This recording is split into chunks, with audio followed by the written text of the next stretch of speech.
In this set of videos, we are going to talk about leadership, one of the most important and fascinating topics in management. Leadership is about guiding, motivating, and inspiring people to work toward a shared goal. It connects plans and people and turns ideas into action.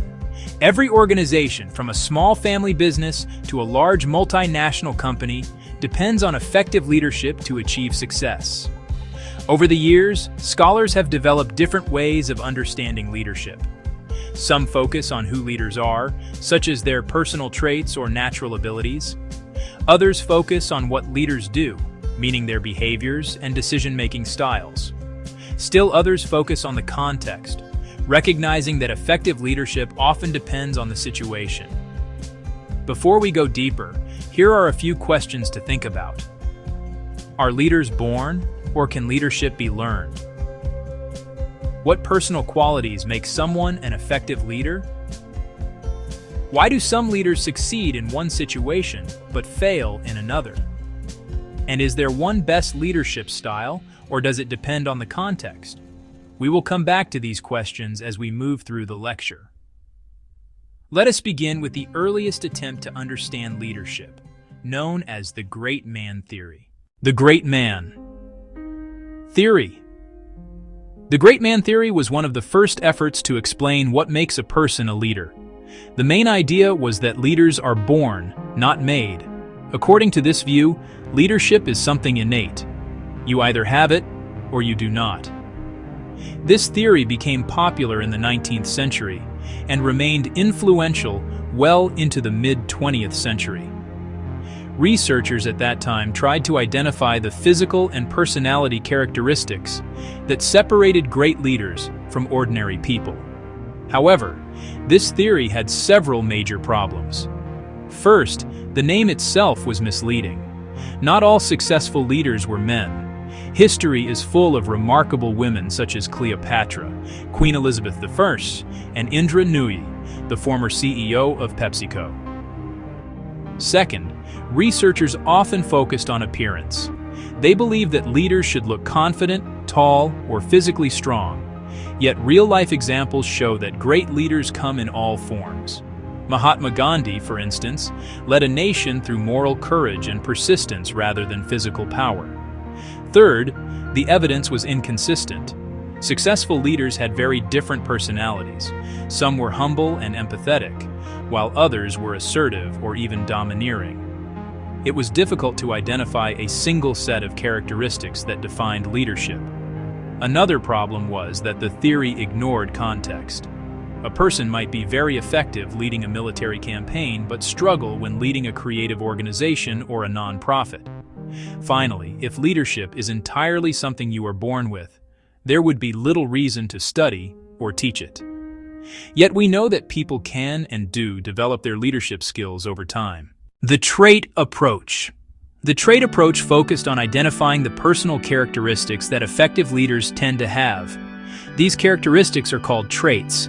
Examples include intelligence, confidence, integrity, and emotional stability. One of the most consistent findings is the relationship between intelligence and leadership.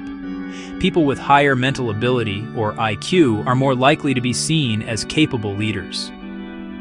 Interestingly, what matters is not only actual intelligence, but also the perception of being intelligent.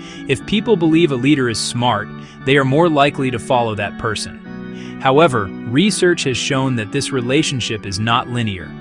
Leaders with moderately high IQs, around 120, tend to be more effective than those with much higher or lower scores.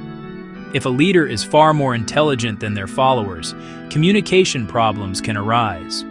For example, the leader's explanations or expectations may be too complex for the team to connect with. Another key characteristic is emotional intelligence, or EI.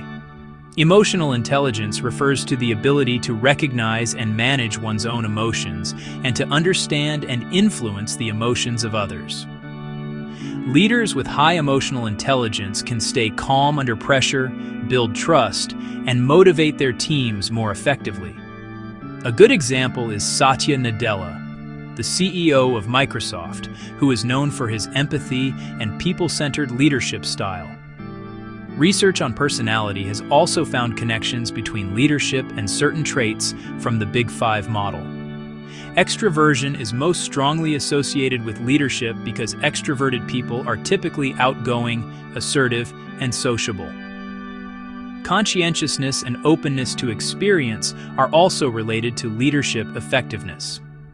However, this does not mean that introverts cannot be good leaders. In fact, introverted leaders often perform better with proactive teams because they listen more and allow others to take initiative. Other traits that contribute to leadership include integrity, self-confidence, and self-esteem. These qualities help leaders gain the trust and respect of their followers. Despite its insights, the trait approach also has limitations. It does not explain why some traits work better in certain contexts or how people can develop their leadership abilities. Traits are relatively stable, so they cannot be easily changed.